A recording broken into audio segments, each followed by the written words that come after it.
Hey, it's Mike, the Erudite DM, and boy, do we have a crowd here for this big show for Dark Sun. Thanks so much, everybody, for watching and for tuning in, as it were. Chris Moneymaker has organized DarkCon coming in October to Knoxville, Tennessee, and you can find all the details in the links in the show notes here, all about that and about the Kickstarter and how you can buy tickets. But he came up with a great idea and said, why don't we get a bunch of these podcaster dungeon tuber types? You probably recognize a lot of the faces here. We'll play some Dark Sun. I'll just freely admit, it's my first time. I'm a virgin in Dark Sun, so I may not last very long. But with that, Chris Moneymaker, I believe you have something you want to share with everybody before we get started. All right. Good evening, everybody. I'm Chris Moneymaker. They're just going to be calling me Moneymaker because I've got another Chris in the group. I'm going to go ahead and share a short video that I did that's just going to kind of be an intro that gets you to where the party's going to start. So I'm going to go ahead and there we go.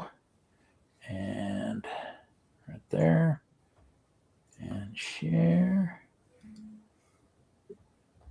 And let me get over here real quick and make it big and turn it on. Okay, here we go. Among the stinking vats of Yurik's tannery, the Veiled Alliance cell receives their orders from their contact. Given a map, magic key, a small, Inextron argosy wagon, and the funds enough for 2 moons' supplies, they journeyed out into the wastes to find a lost treasure cache. Traveling by night, they were guided by Tasker, the Scorpion of the Stars. Several times, off in the distance, there were signs of menace, but none were so close that they could be spied directly. After more than a score of nights crossing blasted rock and sun-bleached sand, they finally reached their destination. They had expected a tall escarpment of stone containing an inconspicuous cave. Instead, all they found was a barren valley strewn with stony hillocks and squat dunes. The cell's leader and their only wizard took up the magic key he had been entrusted with and shouted, "Inke!" The wind raced in from the north, twisting and whirling until it snatched up one of the largest dunes and carried it away. Beneath where it had lain, a ravine now fell away into the shadows of the rock below. Dismounting their wagon, the cell descended the inclined floor of the gulch, coming to the gates of a simple fortress after only a few hundred heartbeats. With this journey's end, our game begins. Come watch this exciting 2-part adventure Wednesday the 12th and 19th at 8 p.m. Eastern Daylight Time on this channel. That's now. Yep. This is one of those times. Okay, now let me went over that. let me release that. Turn it off so you guys can see everybody else again, and there we go. Very nice. Very nice. All right, and Moneymaker, do you want to do quick intros to everybody who we have, and then we'll jump in? All right. Let me see. This is always backwards. Okay. They're going to see. We can do the intros. Yeah. If you guys want to do the intro, you can do the intro. If you don't feel like it, I can introduce you. We're good. I'm Mike, the Erudite DM. It's my channel. I said I don't play Dark Sun. I'm new to this. Happy to be here. Popcorn Man. Who's next? Go over here. I guess. Up Richard top? can- All right. Yeah. I'm Richard, DM Bloodworth from Unscripted and Unchained RPG Review. And this is my first time playing Dark Sun as well. It's been a long, long time since I've played AD&D 2nd Edition, so it should be a lot of fun. All right. And I'm Chris Miller, the Mad Scribe. I do Mad Scribe magazine, and I've published over 20 different OSR products with RPG Pundit and various other folks. And I don't have a YouTube channel or anything, but that's it. And I also haven't played Dark Sun since the 80s or early 90s. Hey, yeah, Nice. I'm Gabriel. I'm Watcher DM. Nice to meet y'all. I run the YouTube channel Watcher DM. I've also published a bunch of things for everything from 5th edition to Shadowdark, and have some new stuff coming up. I'm Zane Daniel. I'm half of the Dungeon Damsel publishing company. We have been making a couple of cool things for Shadowdark. I have never played. Well, no, that's not true. I guess I have played a couple of sessions of Dark Sun. I kind of didn't understand what the heck was going on, so hopefully I'll catch up this time. And my character's name is Thrakus, the Mole Gladiator. And I am the first half of Dungeon Damsel since he's the second half. My name is Bunny Daniel. I create TTRPG stuff for oh my gosh, Shadowdark. I almost said Dark Sun. I haven't played Dark Sun since probably like 2012-ish, maybe. I think I got something sprinkled in there about like 2024. But it was like Pathfinder Dark Sun. It was weird. So I'm kind of excited to play this and dreading it because AD&D is hard. All right. And my name is, like I said, Chris Moneymaker. I'm the DM here. Been DMing Dark Sun since summer of 92. Had a pretty much a game going continuous since then. And I guess we're ready to get started. Everybody, you are standing in front of that. Here, I'm going to share again, okay? You ready? We're ready. If it will let me. It's very cloudy here. I can't see. Okay. Chrome tabs, Windows. Thrakus, be a darling and go check the door. Okay, maybe I will not share that with you. It doesn't look like I still can't see, but I'll try. Moneymaker, you might just have to drag that window out separately from all the other windows as a separate choice, and then you might be able to share it, possibly. Well, I mean, I'm not even seeing it as a possibility. That's a different problem. Yeah, because let's see. Although I may be able to just go from here and just reopen it. But yeah, the three that I had prepped. There it is. There we It's go. not showing it to me. So I'm gonna have to go get the three that I had prepped, I guess. That's okay.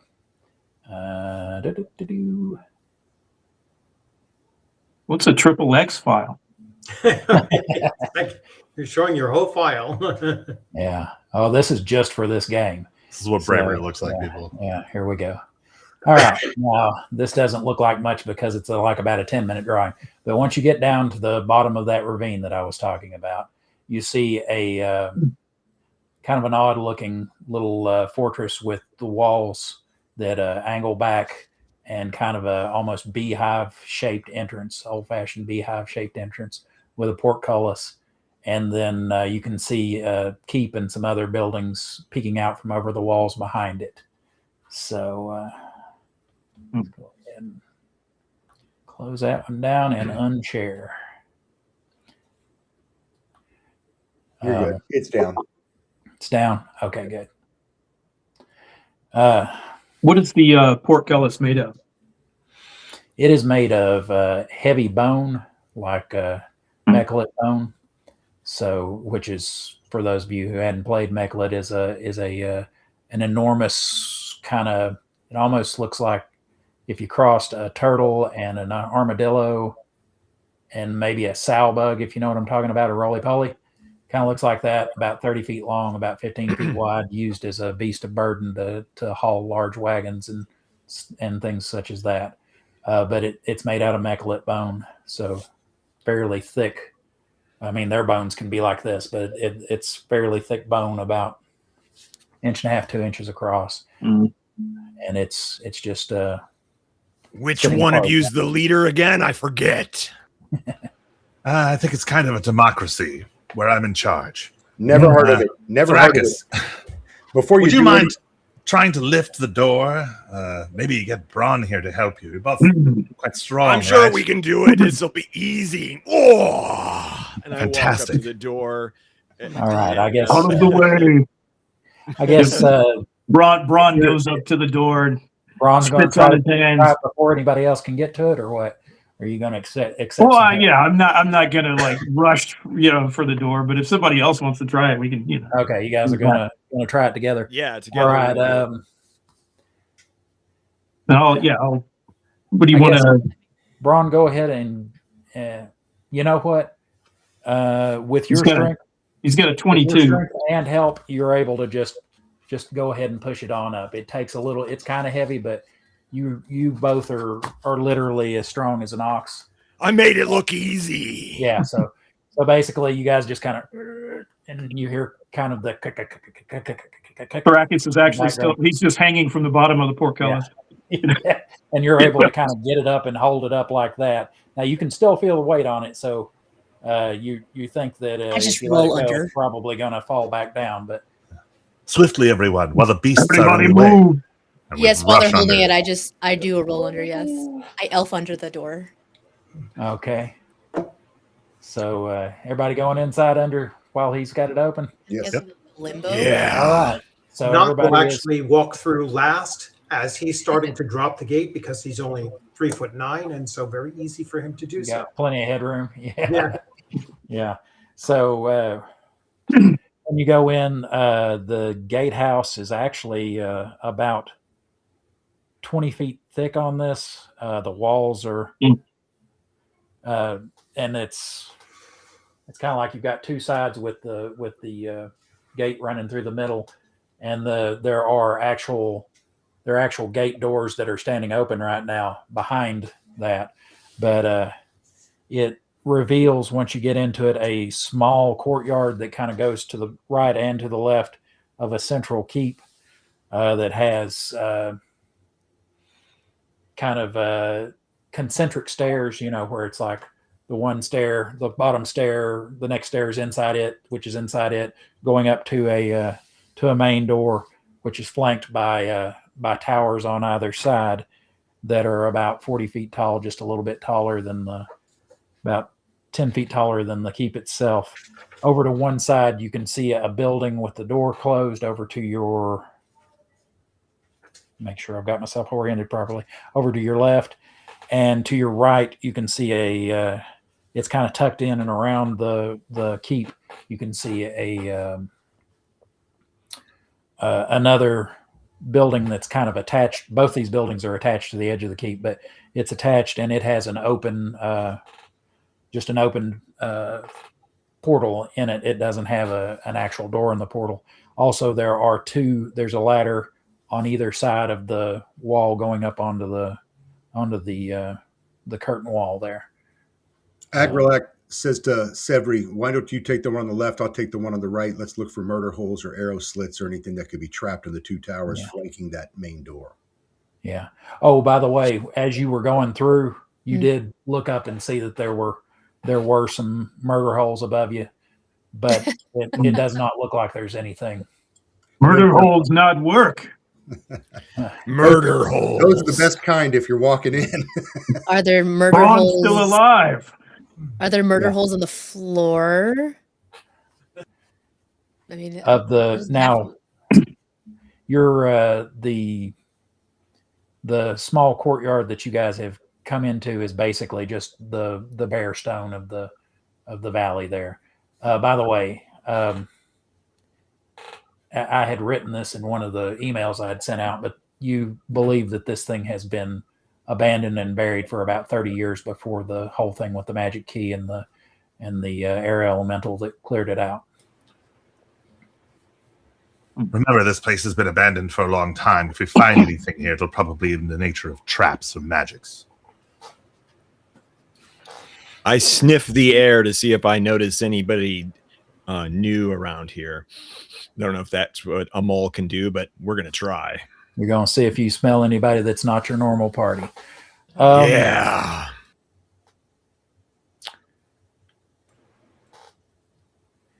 You don't. You smell a real earthy smell off to the left. It's the half. And you do notice that the air is moister here than normal. I don't know if you've ever been in the desert, but the air is really, really dry there, and you notice some humidity coming from the keep and also from the building off to the left. Are there any kind of like sconces or braziers or anything inside this entryway? Now, do you mean like the gatehouse that you guys have already gone through, or are you talking like about once going we into enter the gatehouse, what seems to be like a source of light or previous source of light, or things along those lines? I mean, we're still essentially outside, right? Well, you're standing.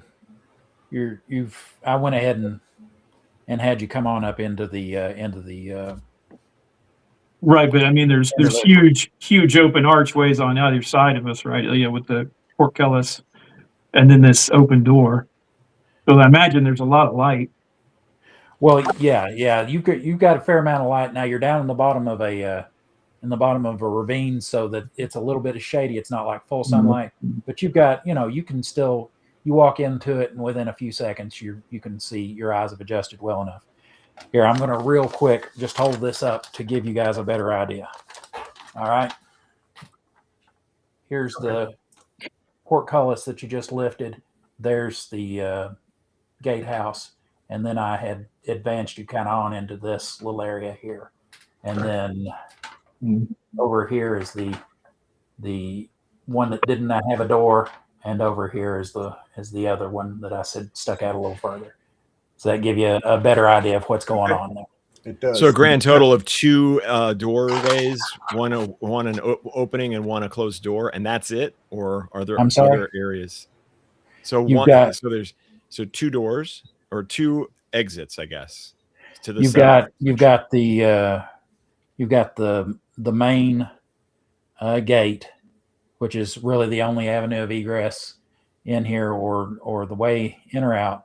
Then you've got on either wall, you can get up onto the wall with a ladder, and then you've got the stairs in front of you that will take you into the keep, but the door is closed there. And then to the left, you've got a building that's made out of different colored brick that has a door in it, and then to the right, a building that has just an open portal. Agrilac will dart up those stairs to investigate that door and take a closer look at that door and see what the handle looks like, if it's locked, that kind of thing. All right. Is Syl our party leader because they're the wizard, or he's the one who got the official wizard representative, because he's an official member of the Veiled Alliance, while you guys are auxiliary. That's a hard word to say quickly. Auxiliary. You know what I'm trying to say. You'll get it. Member, and but yeah. And for Acrolac there, you get up there. The door is a heavy oaken door. You don't see any metal in it. Are you going to give it a nudge with your weapon? I'm going to look back at all of them and kind of hold my hand down. Obviously, like, I'm going to listen. So I'm kind of asking all of them to quiet down, and I'm going to listen. Okay. You guys should be quiet. He's trying to listen. Hey, shut up. Don't tell me what to do. You're not my real dad. Yeah. Okay. So you go and just kind of get close to the door and listen. Yes. Try to listen for anything. When you don't hear any motion on the other side. Looks like it'll push open or can be forced open by someone stronger than myself. You might. It's just from looking at it without touching it. Yeah, it doesn't look like it doesn't have a lock that you can see from the outside. I'll skip back the steps and point to Braun. You're on. Is this the main door to the keep that he's listening at? Yes. Okay. Main door to the central keep there. You want Braun open door? Well, hold on. Let's just inspect our surroundings first. Maybe let's go check this door on the left here. Sev, would you have the means to check this for traps? Yes, I might as well. Sev will glance at the floor as she makes her way to the. You said that it was the second door or the second side. Yeah, there's a door over here on the left. It looks like it's kind of unopened. The opposite one seems broken off. This door is open. Door on right is open. We should go there. Oh, It's the truly we other will. stuff. But I want to have all of the doors understood before we make any. He's rash trying to action. understand You can doors. understand doors. All With right. enough effort, my friend, you can understand anything. And Bunny, on your character sheet at the bottom left, right next to where it says 2x backstab real Yeah. big, you'll see Yeah. your thieving skills, and those are given in percentages. Yep. And since And they're I in see that. green, they're all roll under. Yeah. Everything Okay. in Yeah. green is And roll I under, see everything find in red remove is roll over. traps. Yeah. I see find remove traps. And I would like then to check for traps. you want to go ahead and check for traps. Okay, that's Yeah, one. This is one of the ones that I roll because you don't know. Okay. You don't know. You know. Oh You're not no. sure if All you, right. if you succeed or not. Is that what you want to do? Yeah. Sure. Fine. Okay. Most of Trust you. those. Most of My those I fate is in would. your hands. Most of those you would roll, but that and hide and shadows, I roll because you're not certain if you're successful. Come on. Excellent. All right. Still not certain. You do not find any traps. No, and there are no traps. Let's open this door and see Ron- what's behind it. Ron decides that he wants to know how to communicate with doors as well. So he's going to start putting his head to the door and talking to it. Now, are you talking about the main keep door? Yeah. Or the one she's messing with? Well, yeah, I think the main keep door was the one he wanted me to open. Okay. So you're going to start talking to that. Okay. So you start talking to the door and saying Trying to stuff. understand the door. Trying to understand the door. It is a riddle wrapped in an enigma wrapped in a riddle and all that. You Bunny, getting anything? what do you want to do, Bunny? He's You wanna very try it? quiet. He's probably shy. And why is it a he? Good point. Ron caress door. All right. Oh my God. All right. While you're touching it, you can feel it kind of rattle back and forth, but it does feel like it's kind of catching on something. It's got a little bit of give, but it feels like maybe there's something holding it a half inch inside. Door playing hard to get. Yeah. I push it really hard. Oh God. Okay. That was probably a trap. You push that really hard, like you're trying, like you're really, Well, really putting your like strength into it. I think that there's something that could easily be broken by pushing it. So Okay. whatever is catching. All right. And then Okay, there were okay. 5. All right. Whatever it is with the just Women kinda, always hurt Braun. yeah, whatever it is with just the kind of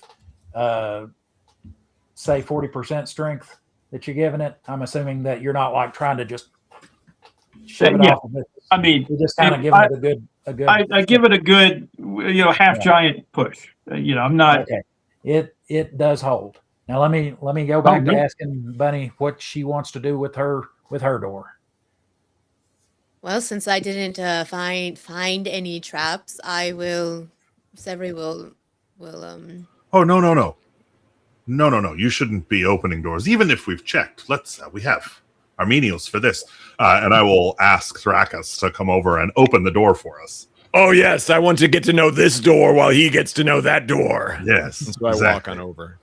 I just get out of the way. You're a delicate professional. You don't need to be risking yourself. So yeah, I just try to wrench the door open, whichever way Okay. it goes. All right. Give me a quick strength check. Should be really easy for you because you've got like a 19 strength. So roll under that. I got a 13. All right. You give it a good hard pull, and you feel a bolt or bar inside break and fall to the ground, and it swings open. And do you want to just stand outside or take a look in? I'll look inside. What did you All say right. to the door? The inside, it's fairly dark in there, but from what you can see from the light coming in through the door, there is a large croc that's like 4 or 5 feet tall and is just looking into the top of it, you can see like a mineral ring, like it used to have water, like it's been used to many times over, and the water is evaporated out of it. Ahead of you, you can also see a couple of tables and what looks like a I can't remember the name of the tools, but you know how when they're preparing clay to be thrown, they like press it several times to like get all the air out of it. See something like that, and there's a bunch of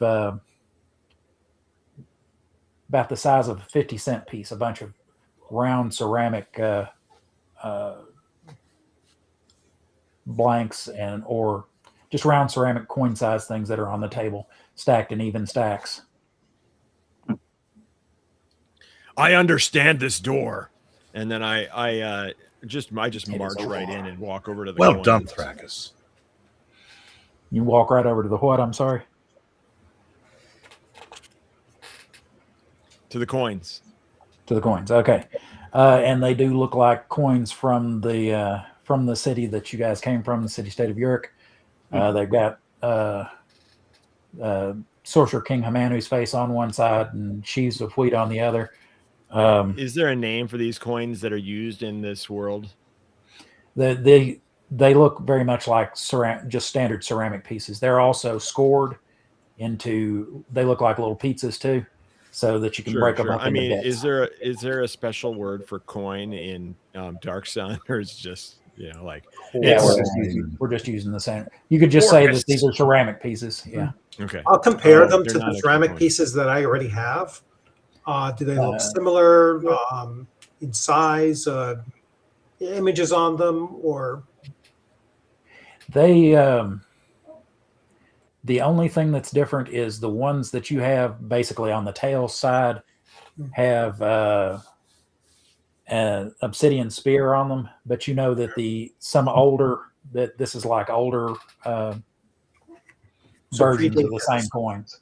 Okay. They're just like, yeah. Do these have value, or are they just weird little clay coins? With Dark Sun, since metal is rare, basically a ceramic piece is equal to a gold piece everywhere else. Right. So money, people, money. Yeah, and then like a bit is worth about what a silver piece would be worth on another world. Well, Braun is now convinced that if you understand the door the right way, you'll get money out of it. So yeah, so he's going to try to understand harder. That's a learning experience. Mm-hmm. I'm going to look back at the rest of the party. Did anybody bring a torch? I think it's dark in here. No,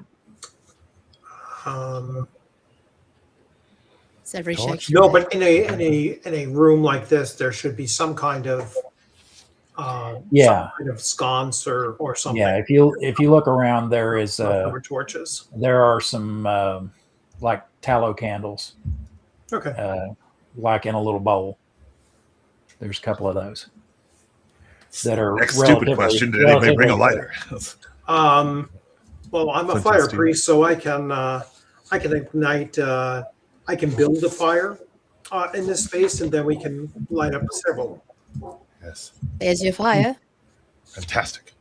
Okay. Well, I'm not going to make you roll on that. We'll just say that within 10 minutes you've got lit candles. Okay, cool. Yeah, probably in a small brazier or something. I just found a few things to spark up a little fire, and now we have, some light sources that we can each carry. All right. Braun gets upset with not being able to figure out the complicated personality of this door. So he goes into where everybody else is at right now with the coins and all, sees Knock making fire, and now decides that he's his new best friend. Because Braun can also make fire. All right, cool. Now that is one of the personality traits of half giants is they have a tendency to attach themselves to someone. Exactly. All right. Are there any other doors leading out of this space? Out of this space, you see in the back end of beyond the table, in the back end of this one room, there appears to be a kiln door, but that's about it for this one. It just seems to be a workshop that was built over to one side. Right. I'll open up the kiln door, and look inside with the candle. Okay. Anything looks like it was in the process of being baked? Yes, it appears that there were. That's now it's got all the stuff kind of stacked in it, because I don't know if you've ever fooled with a kiln, but you got to like stack certain things. Certainly, a bunch of stuff stacked in it, but it does look like there was a batch of coins being fired when whatever. Are they nice and like glazed and everything? These don't have the glaze on them. No, these weren't quite finished. As a matter of fact, if you grab one, it crumbles a bit. So it may have not had time to fully fire before whatever happened. Or they didn't continue to feed the fire, kind of thing. Did they show any signs that they were actually overfired, like they're burnt or anything like that? No, these do not. They look like they may have been underfired and just sat here for years, and now they've kind of dried out and they're brittle. So I will wonder out loud and say to the rest of the party, I'm still trying to figure out whether this place was abandoned abruptly or, over a long period of time or whatnot. It doesn't appear that anything was left with haste in here. Well, we are looking for treasure. Yes. So it probably is hidden. We should search this room up and down. It seems some kind of foundry or mint. Are there any other exits out of this area? Out of this particular workshop, no. There's just the one way in, okay. Well, we got some money at workshop. least here. Yeah. Isn't that enough treasure for you? Maybe enough treasure for you, but even for the even conclave, Braun, no. even Braun with his low intelligence could probably deduce that if this was where they made money, they must have chests of it somewhere, right? So maybe we could look at some of the other rooms and see if there's like a storeroom of some sort. I think I'm willing to jog over to the. I think you said on the right there was a set of doors that was open. Mm-hmm. Yeah, And, there's an open portal there. And I'll just go in there and see what's going on. All right. That area seems to be a two-stall. Now watch me blank on the word while I'm on camera. A two-stall stable. One stall's a bit larger than the other, so maybe the size of a cank, which is a like 8 foot long, 5 foot tall beetle that people ride around, and the other sized more for an Enix, which is like a 12 foot long lizard that people ride around here. There are neither of them are in there though. It's just two open pens in that one. Okay. Is there anything else in there as far as like harnesses or saddles or anything like that we would take any interest in? Yeah. I'll say there's a saddle suited for each of the two types of beasts of burden I was talking about. The tack and harness for that, hanging on the wall, in each of the two stalls. Okay, that could go for some money if we get back to town. I'll go ahead and take those and throw them in the next to the portcullis, so that when we leave we can take that with us. Okay. And remember, you do have a fairly large wagon waiting for you, kind of up at the top, and it's going to be completely enclosed and the size of like a small single wide trailer, almost, like half length, with and with a roof that even has like a hide leather curtain wall around it that's about chest high for all the normal sized people. But that's like I said, up at the top of the ramp. Okay, so you've got those sitting by the entrance to the gatehouse there.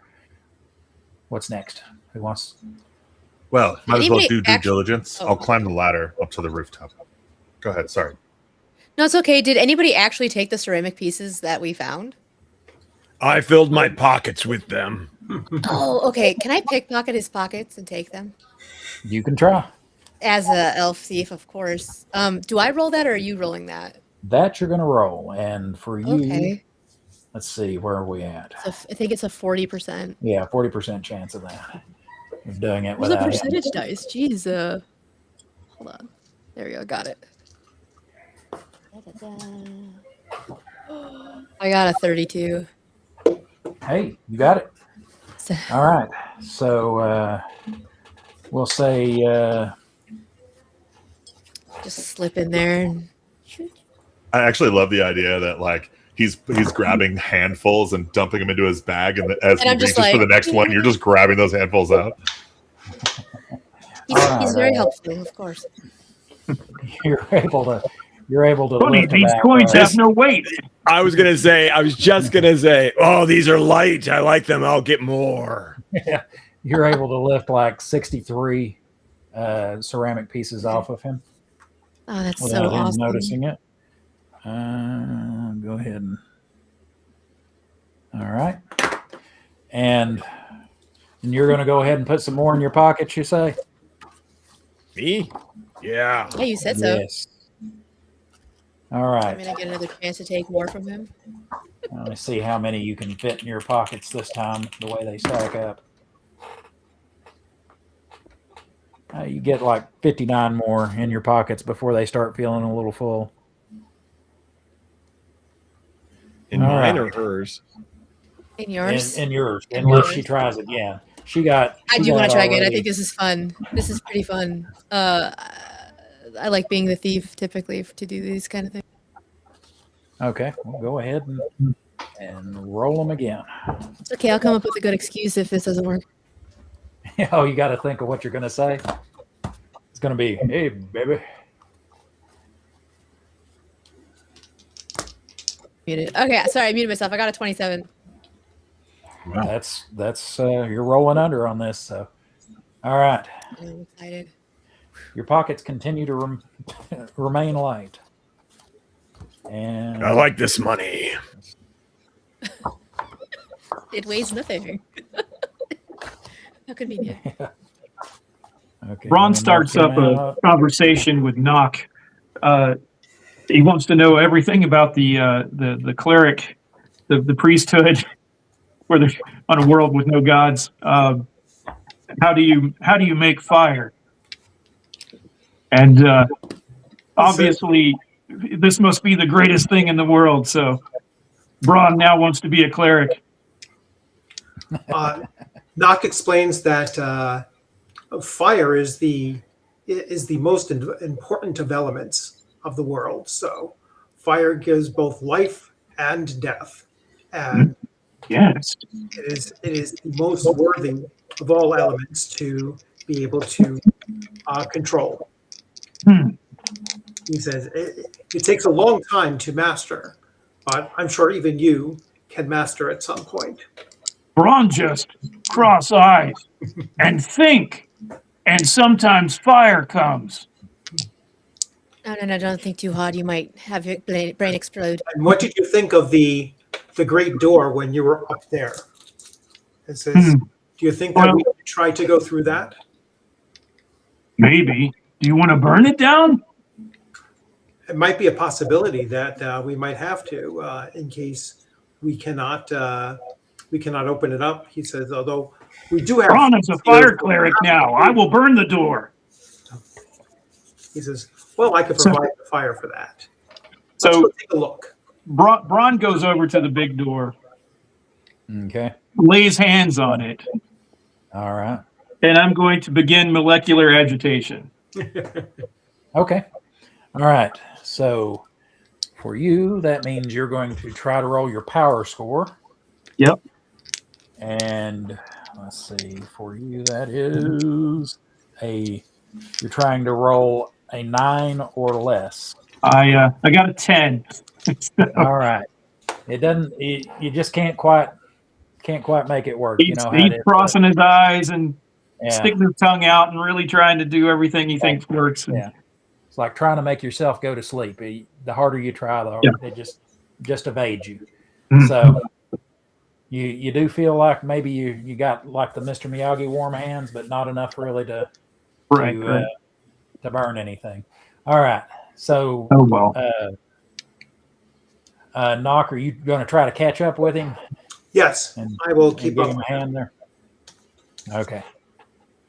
So you see him just kind of laying his hands on the door and just like think. Fire not working. Yeah. Could I assist him in some way? Perhaps. Oh, there's. I mean, you could, if you wanted, you could do a bunch of stuff. You could hold the candle to the door. You could, but you know, it's kind of a slightly dry rotted heavy wood. Which door are we looking at right now? I'm sorry, I missed that. They are looking at the main keep door. And what have we done so far to get it open? I've tried pushing on it. I've tried pushing on it and tried starting a fire with my mind, which failed. Now, and to be clear, you tried pushing on it the way you would shove somebody, not like the way you would open a door. Yeah, not just kind of push, but just kind of. Yeah. Okay, well then I'm going to try also to smash this door. I don't know whether I'm going to. Let's see. I think I can. I've got like a really good punch or something. Something like that. There doesn't seem to be any kind of a locking mechanism on this door. That's visible from the outside, anyway. Yeah. Something jiggles when I move it. Right. I can hear something behind it. I'm sure fire would work. All right. There is room if you want to go up there and try to give it a shove or a kick or a punch. I hear a clicking sound. And if he starts doing that, you can kind of hear it kind of knocking, like it's knocking against something behind it. Yeah, I'm going to kick it with the bottom of my foot. Big, hard kick. Okay. Big, hard kick. All right. Let's go ahead and make that go ahead and give me an attack roll on that. I mean, I know you're going to hit it, but just so that we can roll some dice. Well, I rolled 15 on the die. All right. So, and you get what, a +7 to damage? Yes. On most things because of your strength? Yeah. Correct. So, you hear a loud, you feel some resistance, and then it gives all of a sudden as you hear a loud crack, and the door flies open, smacks against the wall, flies open all the way, smacks against the wall behind it, comes back, and kind of pops and goes back and forth a couple of times, and it's on its hinges. So I still understand doors better than you. And I walk in. You go ahead and walk in. All right, you're in the foyer. Braun doesn't need to understand doors anymore. Braun will burn doors. And this foyer is kind of a semicircle with the flat half behind you. It's about 12 feet wide, 8 or 9 feet deep. Has a high ceiling, so even Braun can get in here. There's doors to your left, right, and to your front. They're all fairly close together, though. You know, there's only like 5 feet apart, and then 5 feet to the wall behind you. So you got left, right, and center as a choice. These doors are all closed as well, but they, except for the center door, looks like it's almost pulled to. You know, it's like that. So this is the door jamb, and it's an inch or two from being pushed completely too.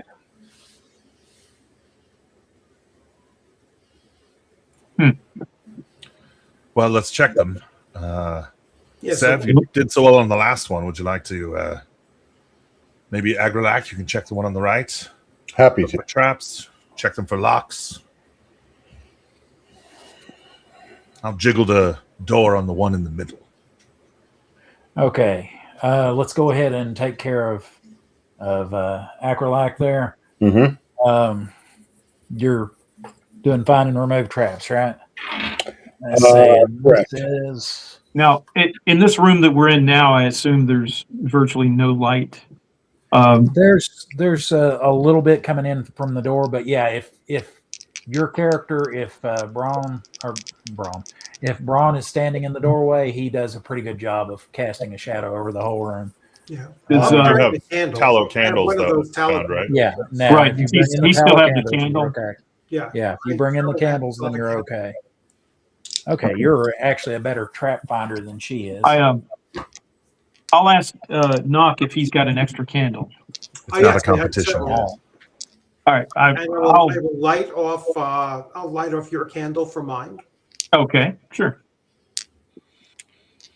All right, and I'll sit and hold my candle, and then try to mimic whatever Knock is doing with however he's holding his. Okay, so you're gonna And mimic how him. good is All my right. my halfling vision inside a space? The with just- halflings do not. Yeah, halflings Do not have have- normal okay. vision on Athos. But with who was it that was checking the? It was Agrolac. Yeah, Agrolac's checking one of the doors. With Agrolac, you check the door and you do find that there is a that like the flagstone right in front of the door appears to be loose. Like if you step on it, that it could press down and maybe trigger a trap. Okay. So I immediately warned the others that I think I found a trap at this door. Okay. It feels like a pressure plate or something right in front of that door, right? So I'll step away from it and ask if anybody has any kind of pole, any kind of a spear, a pole arm of any kind that we could maybe. I have a spear. And you might want to step back if everyone agrees, step back as far as we can and get Braun to try to depress that plate from a distance, if that's a good idea. okay. Or throw a big ass rock on it. Yeah. Well, there you go. Drip wax on it. Is there actually? That's a pretty good idea. Is there a large brick or boulder or any kind of a grinding stone or something around in the courtyard maybe or in Yeah, that? there was at least one stone that was say the size of a normal person's head. Okay. Out there in the courtyard. I'll grab that and I'll suggest that everybody get out of that room because I'm sure if something was to go off, it would be in that enclosed area. It would probably get everyone. And I'll just toss I'll stand in the doorway and toss the stone at that plate. See what happens. When you do, it does depress the flagstone, and you hear a click, and then a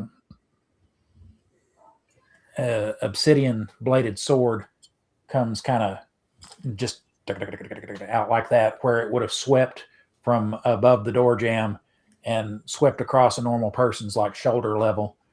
Oh wow! And it's just kind of sticking out like this, just wobbling for a few seconds after it's done, where it was under such tension. That's Cool. That's great. Obsidian sword. Yeah, I'll go over and grab it and see if I can yank it down. If I can break it off or something. Yeah, you're able to pretty easily wiggle it out of the arm that they had it in. It's it seems like for you it wouldn't have been hard to set that in there, but for a normal sized man, it would have probably taken just about everything he had to push against the arm the spring arm that it was on. So, but you're able to get it off there. So you now have an obsidian short sword. It's going to do 1d6 minus 2, 1d8 minus 2 damage. All right. So now that has been that trap has been sprung. Who else was doing stuff here? We got Acrolac. Was anybody else checking something? Sev, did you want to check the one on the left? My hotkeys are not working. I could do that. I slink elfily up to the left side. All right. Even though he's better at this than I am, but you're finding and removing traps, right? Yes. Okay.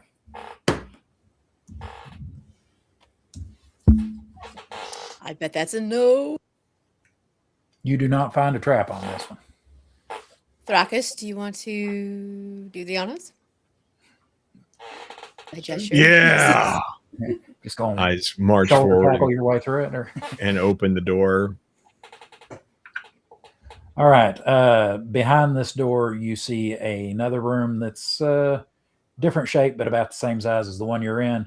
It has along the walls several pole arms and racks that are made out of wood and bone. They seem they seem to have seen better days. They've kind of rotted down here, dry rotted a bit. There are a couple of tables. There's a ladder off to your. Let's see. You went through the left-hand side one, right? There's a ladder off to your left that goes up, and you figure that probably would head to the tower to the right of the main door. But yeah, this appears to be a guard room where a few would be stationed. There's, like I said, some weapon storage. There's a chest or two. There's a table and a couple of chairs. I see chests. Agrelak leans over to Thrakus and says, "Why don't you throw a few of those coins from your pocket over there and see if it triggers a trap?" Okay, yeah. So Thrakus reaches into his pocket. Does he find any coins? He finds it empty. Sorry, buddy. I'm confused. I thought I picked up the coins. Perhaps you have a hole in your pocket. I didn't hear them falling out.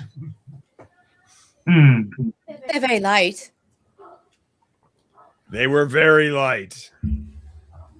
Maybe they're sneaky coins.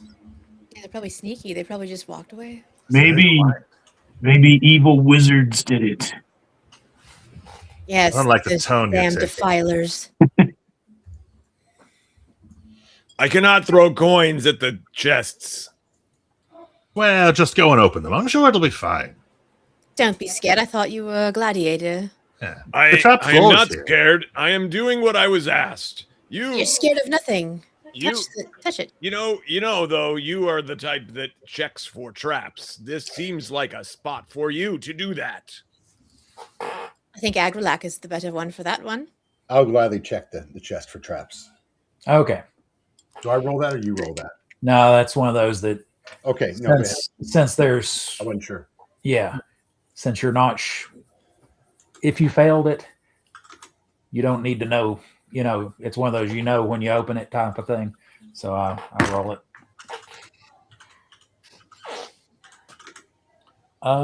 Does not look like this one is trapped. Great. I will unsheath my short sword, step back, and try to stick it in and grab some leverage and lift the top of the chest. All right. You're able to find a little purchase in between the lid and the main part of the chest, and are able to flick the lid open. You see in here there are a couple of sacks that look like they're well, here we go. They're about like this big, a couple of sacks. And there's a Crown Royal. Oh, unfortunately, yeah, this is not that. What the hell is that? I don't even know what that's supposed to be. I can't remember what came in that bag, but it was big enough that it was made a good dice bag. I'll pick up the 2 sacks and I'll toss them over to Thrakus. Here you go. Feels like more coins. Yes, and it does. When you catch it, it does feel like more coins. There's some parchment and some writing utensils. There's I'll write him a letter. and an inkwell, which when you look at it, looks like it's the ink's dried up in it. And you find kind of wrapped up in a little piece of cloth. When you feel it, feels like it's probably a dagger. When you pull it out, you find you see the glint of steel. Ooh. So you find a steel dagger there. I'll look through the parchment and and see if I can decipher anything of it. What language is it possibly written in? Do I understand any of it? You know how to read? Are there any images? Yeah. Let's see. This one, these are blank, but they do look like somebody has written something on top of, like they were underneath something as it was written. Okay. So if you kind of hold your candle up and do this, you can kind of see the shadows of that sort of thing. Where the hell are you? There you are. Isn't it illegal to read in this? That's what I was about to say. You are illiterate. So I think there's only one member of the party who can read and write. Let me inspect it. A cleric cannot read or write? Nope. No. Just wizards. Yeah, reading and writing is an offense punishable by jail time. As so a I'm way just looking for any kind of images then. I mean, I'll take the parchment and read it if it's readable. Okay. Again, if you take a look at it over his shoulder or something, and you can kind of see the shadows of indentions of where somebody had, because this was blank parchment, but apparently it was like this, where if I wrote on top of it, you may see the indent, the shadows of the indent of where I drew the map here. You guys probably can't see it, but yeah, I mean, if we have any coal or ash, I do have coal.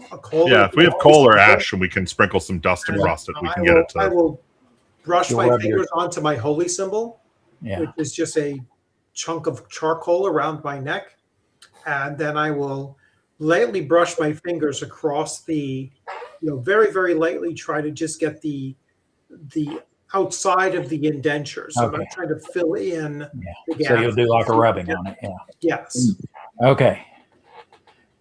Let's see. It appears to it seems like there have been 2 or 3 things written on top of it. One of them having to do with guard rotation, but another having to do with the delivery of coin to the back to Uruk for the Alliance. Your contact, when he told you about this, because it is, so it is need to know information. He was only told so much, so he didn't even know what the treasure here was supposed to be. He just knew that there was something that the Alliance 30 years ago, they had lost contact with this place, but it used to be a place that treasure was kept and used. So the treasure was the journey and our friendships along the way. Yeah. Money. Agrilac wants to study that steel dagger and holds it in his hand, flips it. Does it feel like it's weighted as a throwing weapon or range weapon, or does it feel more like a standard dagger? And he's just enamored by the look of steel and is looking for any kind of symbols on it or other qualities. It is relatively it's a relatively plain dagger. Okay. If you wanted to get a good visual of what it is, probably looks like, what I'm talking about when I say a rondel dagger.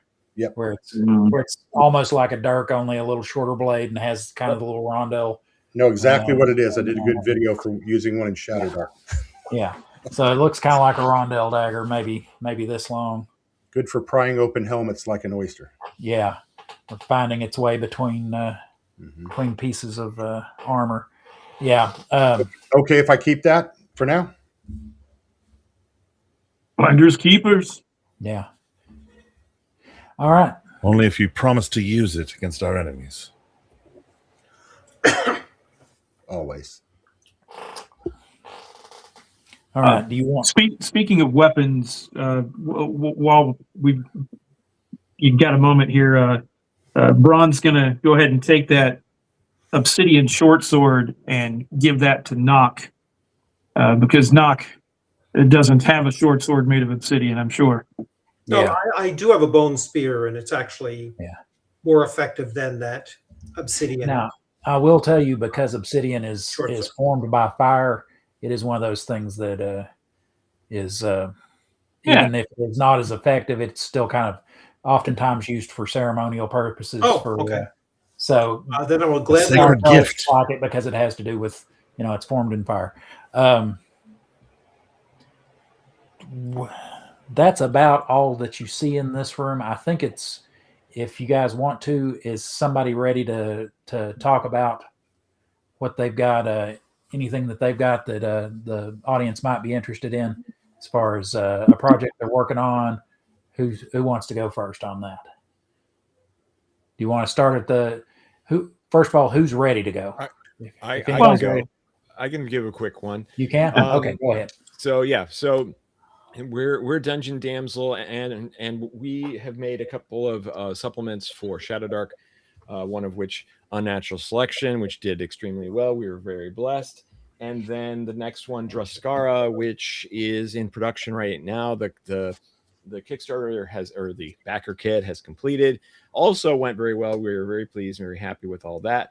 So if you're interested in some really cool Shadowdark supplements, then you can go to dungeondamsel.com. And also, if you're interested in watching more live plays like this, I'm the DM. We run a Shadowdark campaign, Druskara. We're on 82 episodes, and you can watch that over at our The Dungeon Damsel YouTube channel. There. All right, cool. Nice. And so we'll do that again here in a few minutes. All right, who's you don't really, aside from the ladder going up and the door that you came through to come in, those are the only two ways out of this room, and you pretty much looked at what there is to see in here. That central door that had the trap on it, we never actually went through that door. That wasn't the central door. That was the right-hand door. Yeah. And, was it? Okay. Yeah, and you're right. We never went through it. So now that we've engaged the trap, we should totally go through it. All right. I will go. Would you like to understand that door as well? Yeah. Wait. Whisper sweet. Okay. Run. Tired of talking to door. Doors are stupid. Almost working. All right. You guys are just going to go ahead, and since I'm going to open it. You're going to open it? Okay, good. Good then. You go in, and this one, it just appears to be a cell that was housed 2 or 3 people. It has some low beds that have like grass stuffed mattresses with like rope suspension, with heavy bone frames. Hard to say, but maybe this is where some of the guards slept, or maybe even if it weren't for the fact that there's a ladder going up to one of the towers, it might have been someplace that even visitors might have slept. But not a whole lot in here except for those 3 beds. How much would a bed like that go for in a city? I mean, aren't those kind of? They sound pretty nice. Yeah, you might be able to get something out of it. It's kind of, for your character, it would be small and not hard to carry, but it's kind of awkward. If you want to, I'll pile it up next to the portcullis as well. Okay. I'm sure that'll never come back to bite me. All right. So you drag one of the beds out there, mattress and all. Yeah. And put it next to your saddle collection. Mm-hmm. All right. So you've now explored the 2 rooms to the left and to the right. Yeah, I'll open the door in the middle. Okay, and like I said, the door was standing slightly ajar, so you give it a push open, and you see that there is a short, like 10-foot hallway, and there is another door at the end, but this one is standing open, that opens into a room that, without walking into it, you can see it's at least 15 feet deep. You can't see quite how wide from the. I'll walk into it. Okay, you get into this room, and it has it's about 35 feet wide. It has 4 tables. The tables all have stacks of these coins on them, and some of them, it looks like they've got like burlap sacks that are kind of square in their cross section, that they've got tied tightly around them for some of these stacks that are about this tall, like Now that. we're talking. And for transport, and there's a crate that's partially full. But you also see that there are several just desiccated bodies laying around, mostly skeletal, kind of almost look mummified. Some of them seem to have fuzzy black mold on them. Are we out? Don't the undead roam the south? Where are we? What direction are we in? Well, they're undead all over. It's just the Deadlands, yes, are to the south. Okay. Where there's a big, huge area, but that's how many beyond corpses what most people have ever gone to. So, but yeah, there are. I'm sorry, somebody. How many corpses? How many? If you do a quick count, it looks like you're looking all over under tables. I'll do a thorough count. Yeah, there's more than 5. Yes, there are more than 5. It looks like there are 8 of them in here, and that there are also against the back wall, when you came through the doors behind you, and if you look over your shoulder, there are shelves that have scrolls lining the back wall too. Okay. I'll yell back out through the door. 8 bodies back here, and I'm going to need some help carrying all this paper. I'll make my way to the front. All right. Stoop down, underneath the doorway. Yeah. I also you're right. come forward. You do have to stoop under the doors, but the ceilings in here are nice and tall. So, and I'm going to. I will keep an eye on the. I want to attack one of the bodies. Yeah. Okay. Yeah. I want to make sure that these things are really dead. So I'm gonna take my double-bladed spear and just hack one of the heads off or something. Okay. Give me a attack roll. It goes to life and gets you. That. Oh man, I got a natural 4. A natural 4 for you. Let's see. Where the hell are you? There you are. Actually, Natural. +1 to attack, so it's a 5. Okay. All right. So a 5 for you is it will get it, just barely, but we'll get it. These things. So go ahead and roll your damage. I tripped over something, Yeah. Go ahead and roll your damage on it. And remember, this is the small to man size, so the first set of damage. So let's see. 13 points. 13 points. All right. You completely sever its head at the base of its spine, and the end of your blade comes out of its mouth. And when you go to pick it up, you got to kind of shake it off.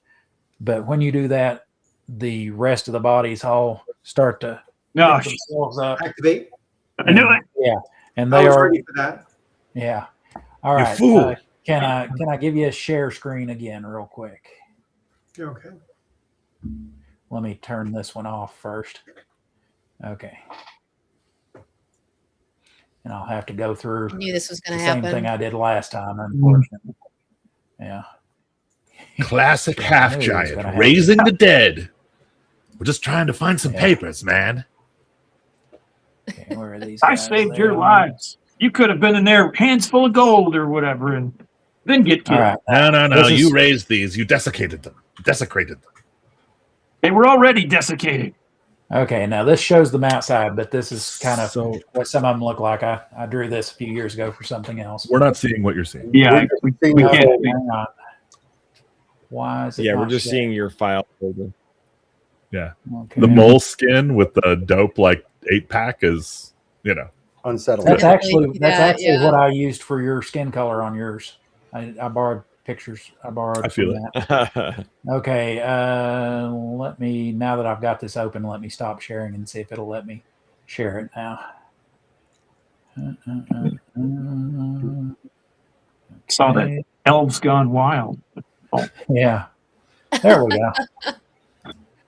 Here we go. Okay. All right. You see them now? Preservers It's deflowered. coming. Hey, there it is.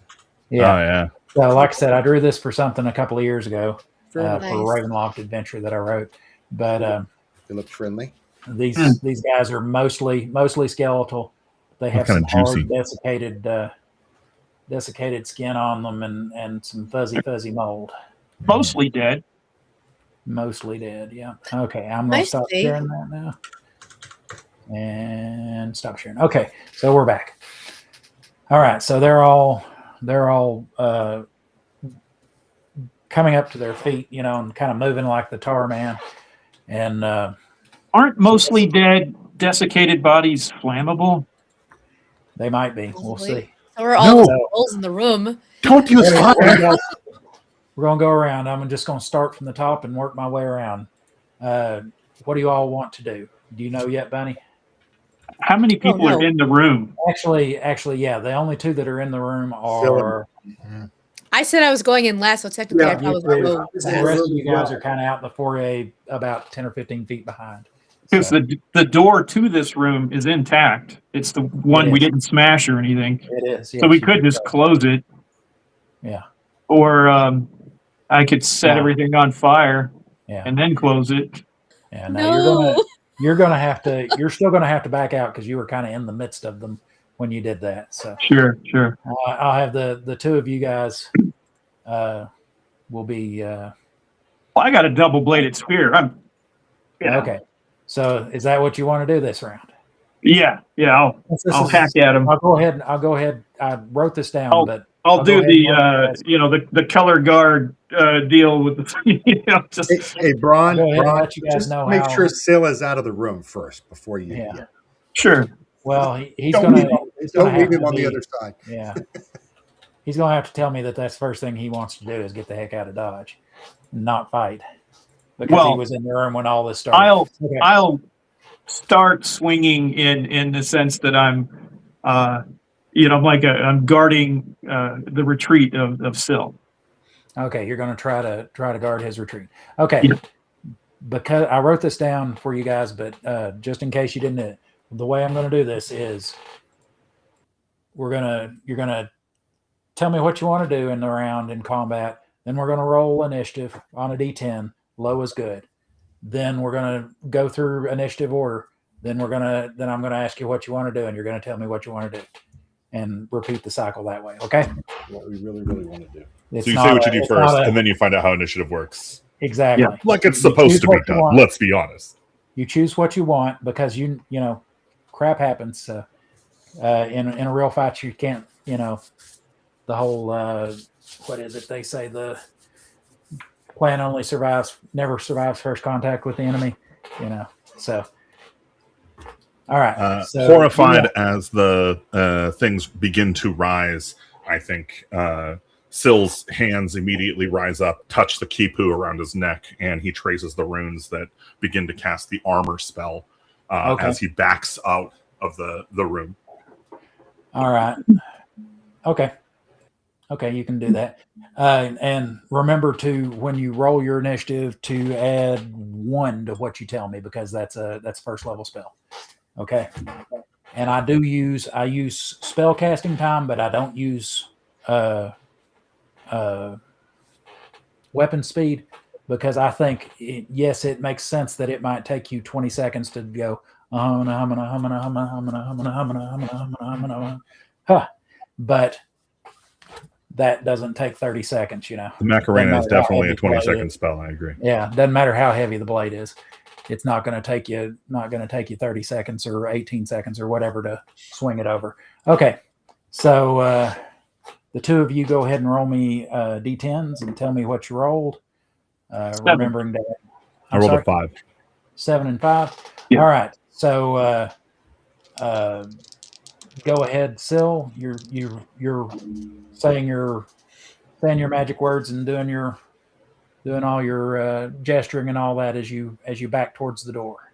Yep. All right. You're able to back out into the hallway and you successfully get your armor spell up. So your armor class now improves to a 6. And where are you? You're right there. Mm-hmm. So that's actually a good improvement for you. Yeah. All right. And now, Actually, two of the skeletons get to go before you do, Chris. There, and they've picked up short swords that they had laying under them. Of course. And one of them misses you badly. It lunges at you and kind of trips, and it keeps its feet under it, but it just kind of barrels past you without you even really having to move. They're still getting their legs. Yeah. Yeah. But while you're looking at the other one, he rolled a 20. While you're looking at that one, the other one rolled a 20. So he definitely hit you. And he does, he kind of catches you, just slashes you with that weapon just above the knee, outside of your, kind of finds a crease between your armor and gives you a gash on the side of your knee for 6 points of damage. That brings you down to 51 hit points. So, all right. So that is the end of that round. Oh, no, I'm sorry. No, then I got too excited. Yeah, you go. Let's see. Yeah, so, my idea was basically just to be swinging both sides of that staff, kind of in a way to guard his retreat. And since he's already out, okay. I guess I can. Since I already called what I was going to do, I'm going to go ahead and attack. Yeah, since you were already doing something that was pretty aggressive anyway. Right. This being the first round, so I get one attack. Yeah. And I'll go ahead and roll that. Let's see. I got a 19. A 19 will hit this. Go ahead and roll your damage for me. And let's see. He's a human-sized. Yes. 16. All right. You were able to come up, as you're swinging around, you catch it right in the crotch with the blade and bring it up to about its sternum, lifting it off the ground and kind of give it a toss across the room as you finish your swing, and just shatter it against the wall. Nice. All right. Now, the rest of them start to descend upon you. The other two that are, the other two that are remaining here, because you've killed two and two have attacked already. They both, because of their size, basically, they're going after your thighs with their blades. They both hit.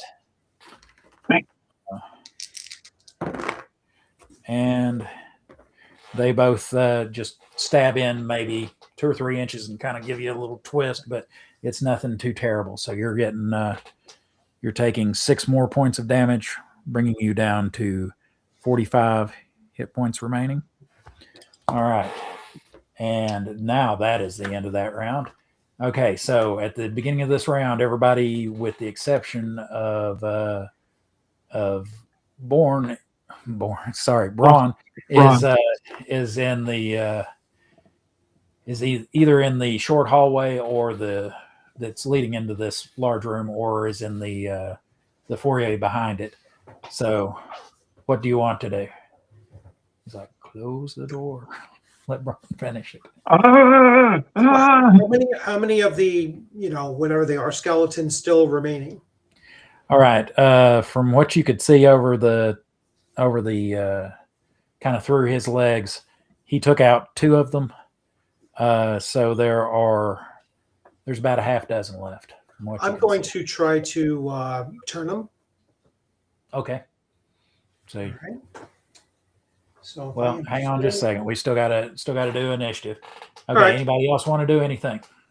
I'll run in there and grapple one of them. Okay.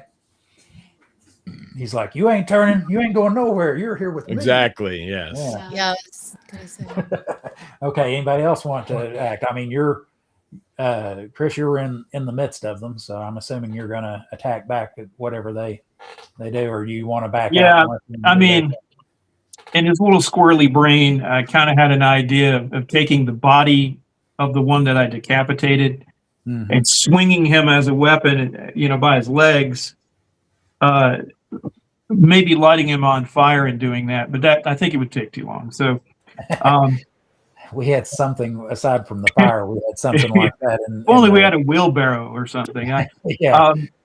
And so, yeah, I think I'll just continue attacking with my spear. You might want to check under the albino. Attacking with spear, grappling, turning. Anybody else want to do anything? Or are you gonna? I'm staying outside with my bow. Gonna let the big boys handle the. Yep. Gonna let the warriors do the warrior thing. Okay. All right. So as I'm backing out, I'm going to say, yes, Braun, crush them, but no fire, and look out for the paper. Okay. Yeah. Okay. All I heard was fire and paper. So, okay. 3, boy, this mirror image stuff. There we go. Our 3 here who are involved in this one. Go ahead and roll me a D10 for initiative and tell me the results. I got a 10. I rolled a 5. I got a 1. I don't know what's better. Low is good on this. Do we add Dex to this? I'm sorry? Do we add Dex modifier for initiative? How good is your Dex? I don't remember. I have a 16 Dex. A 16? Yeah, I think you'll give me, a 1 on that? Yeah, so it's a 6 then. Okay. What'd you roll initially? A 5? I rolled a 10. 5. Yeah, so low is good, so it'll be a 4. Oh, it'll be a 4. Okay. Yeah. Okay, you rolled a 10. You rolled... I have a 15 dex. I don't know if that's enough to lower it, but I don't think it matters. Unfortunately, yeah, 15's not. It's just shy of it. Okay. Most stuff to Not really that it start to get the good stuff. It's 15, 16, depending on the score. Okay, and what'd you say, Braun? I got a 1. A 1, and let me. Why am I looking past it? There we go, and a 4. Okay, go, Braun. Smash! I get 2 attacks this round. You did? Yeah. I get 3 attacks every 2 rounds. You did? The first round, I got 1 attack. And so this round, I get 2. Yep. And I got a natural 20. All right. And a 10 on the other one. A natural 20 and a 10. Those will both hit. Awesome. Where am I at on the... Okay, yeah. So... All right. So 12 points for, I didn't specify which, so I'm guessing the 20. So do you do double? What do you do for a crit? I just double what you roll and add bonuses to that. Okay. So 12 points natural. So twice that, I guess 24. And then the 9 on, or the 11 onto that. No, I'm sorry. That's with the 11. Okay. All right. Well, either way, you kill him a lot. Okay. If you want to say something fancy about it, you can. I'll cleave him in 2. Yeah. He crumbles into pieces no bigger than this. Yeah. And the second guy, we got 18 points. And that's all. That's with all the bonuses. So Okay. All right. That one you smash in his rib cage with your kind of hit him in the sternum, and his whole rib cage just shatters, and you kill him too. Yeah, with these are low hit dice things, so if you hit them, you kill them pretty much. nice. You do anyway. Not everybody, but you do. I'd say so would our mole over there. Okay. So you are done. Mhm. And next up is one of the skeletons will attack. Out of the three of you, who's 1 and 2, who's 3 and 4, who's 5 and 6 on a d6? I'm just going to leave it up to a d6 on who gets attacked. I'll be. You want? You 3 and 4, I'll be 5 and 6. 5 and I'll 6, be 1 and one 2. Okay. I'll be the start one. All right. It goes after the big guy, which makes sense because he's the one that's been running around like a bull in a china shop here. It is able to hit him with its blade. It does 5 points of damage, so kind of catches him in the this time stabs you in the side of the foot. Doesn't feel very good, but that brings you down to 40 hit points. And go knock. All right, I am going to attempt to turn them. All right. Are they skeletons? That's what they appear to be, yes. They appear to be. So I just need to roll above. I'm 3rd level, so I need to roll above a 4. Do I apply my wisdom bonus to this? You can, yeah. All right, so essentially I have an 18. Make it almost impossible to miss, yeah. Yeah, actually, So you no. only Wait, fail on a wait, 1. my wisdom's, isn't it higher than that? Let me double check and see. My wisdom's like ridiculously high. Oh, my wisdom's a 20. Yeah, I don't think I could fail this unless I roll a 1, right? unless you roll a 1, yeah. All right, well, I rolled a 2, so plus whatever that is. So, Okay. All right. Showing off. so I have So- turned them. All right. Give me a little, back foul beast All kind right, of. so I grab a hold of my holy symbol, which is just a fist-sized piece of charcoal that I wear around my neck, and as I am calling upon the elemental fires of the world, it does spark a little bit, and then just like little fading pieces of spark just go towards each of the skeletons, upon which they are struck, and then hopefully they are turned. Yeah. And give me just a half second to make sure, because they will be turned, but I want to make certain that they're not just outright destroyed. I Here we don't go. have Let's see. that. I'm looking at it. I'm on Yeah, no, you're not high enough table level. 61. No, not higher Yeah, enough. you're not high enough level. Enough to do turn that them, yet. but not to destroy Yeah. them. Okay, so they all drop what they're doing. The remaining 4 of them that are alive drop what they're doing, and they try to flee. flee. You guys have the exit pretty much covered. Right, they're gonna try to flee through us. Yeah. Well, they're trying to get as far away from him as they can. So they flee off into the corners, one of the corners of the room, and are just like scratching at the wall and beating at it, and just general kind of like zombies trying to get into a house, only they're trying to get out type thing. They're just beating and scratching, trying to get out of this wall, the corner that's furthest away from him. So, Well, I am very impressed with his clerical magics, and I'm sure that if I concentrate, I can do the same thing. But I need a piece of coal, so now I'm gonna look around for a piece of coal that I might be able to use. It doesn't have to be right now, but the rest of the adventure, I'll be searching for one. I'll see if I can put like a naughty child stocking or something around here. So, Oh, it's got to be a fire. So, well, maybe in the kiln. Yeah. Yeah, I'll search that's the actually kiln not a later. bad place to look for it. Yeah. Yeah. Okay. All right, but yeah, How long will they stay like that? They are turned for. Let me see how long that lasts. I mean, I assume at least for the rest of this. I mean, we're still going in basically if you initiative order. Yeah, if you try to attack them, they're going to defend themselves. Right. But if you give them a way out, they're going to try to get out. Right, but I want to know how long do we have? That I can't tell. I don't see where it says it. Are we still in combat, or is this technically he just defeated them? So okay. We'll just say that they don't want anything to do with you from now on. All right. So if you guys let them run out the front door, they'd run out the front door.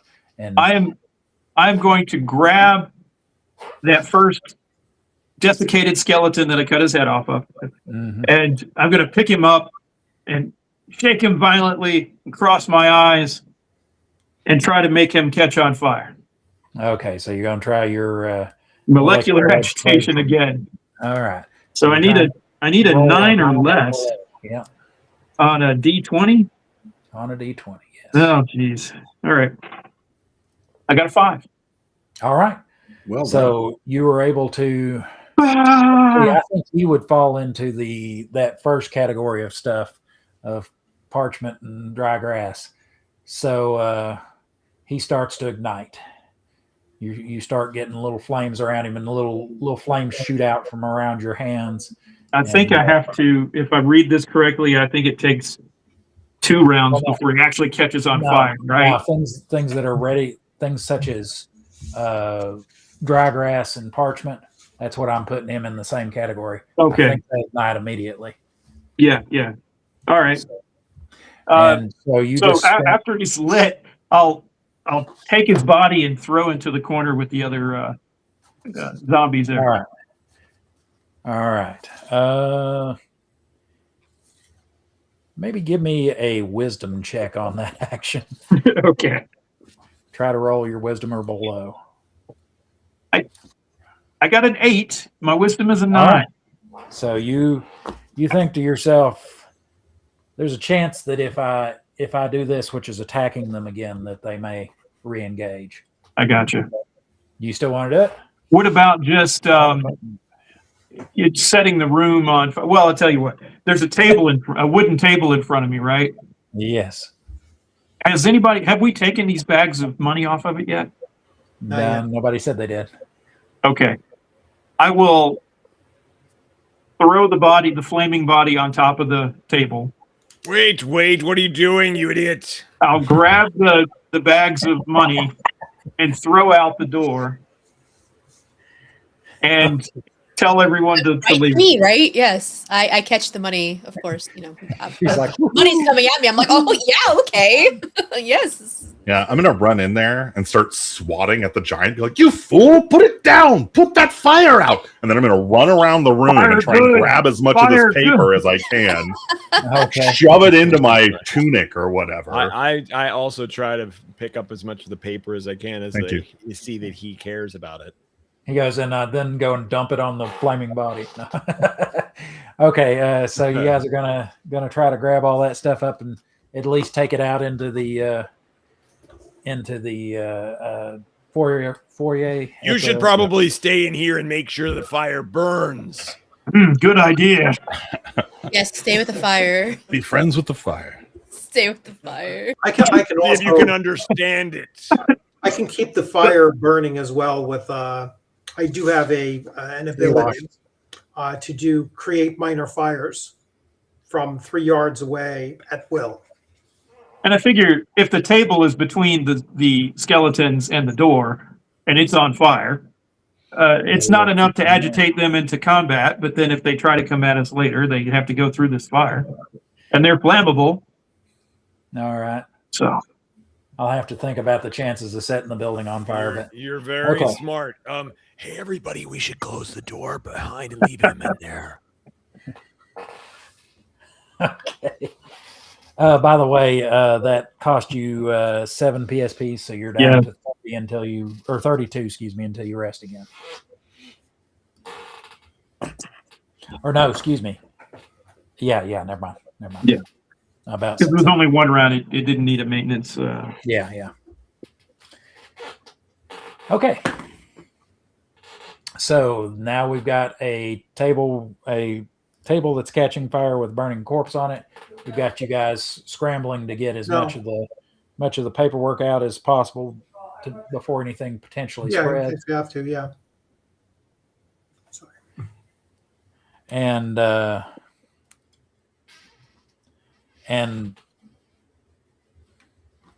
guess we'll go to that. Okay.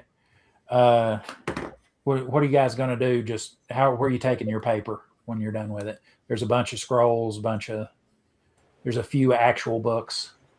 Yeah, I mean, if we can grab it, I'll take it out into the courtyard. It doesn't need to be in the foyer. All right. When you turn back around, you see that there is some smoke coming out of the door where they're starting the inner rooms are starting to fill up from the top with smoke. And for you, Braun, that affects you first, since you're about twice as tall as everybody else. To stay out of the smoke, you're having to crouch down. I'm thinking, why does fire hate me? I'll leave that room. Okay, so you're going back out into the hall? Yeah. All right. Huh, okay. Well, you guys are all back either out in the hall or out just outside of the building. What do you want to do now? We could close that door, correct? You can. Yeah. It is closable. So do you want to close it behind you?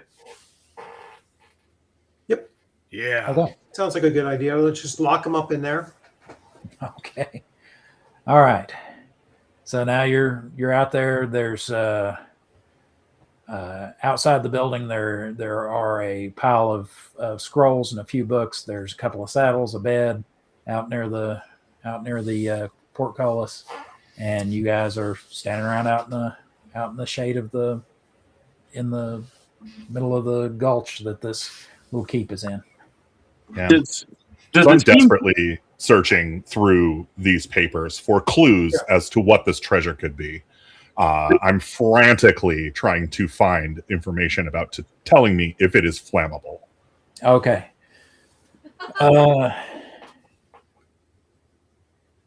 Let's see. And I'm darting dagger eyes over at Baran every 20 seconds or so, and cursing under my breath. I make sure that I provide the paper as much as possible for him. Oh, can you guys not hear me? Yeah, you're low, but I can kind of hear you. Yeah. Huh, that's weird. There you go. Now you're good. Okay. Better. Well, I'm trying to keep the papers or bring the papers over to him, since I don't understand what they say, and he seems so interested in them. I'm like helping out. All right. Okay, you find, looking through this, that several of these have to do with being delivery schedules that are half a king's age past, and a king's age is like 70 or something like that. They're like half a king's age past. There is a you do find something that looks like a spell book. Actually, when you look at it, definitely looks like it's magic symbology. And I'm on the wrong page. There we go. And within it, there are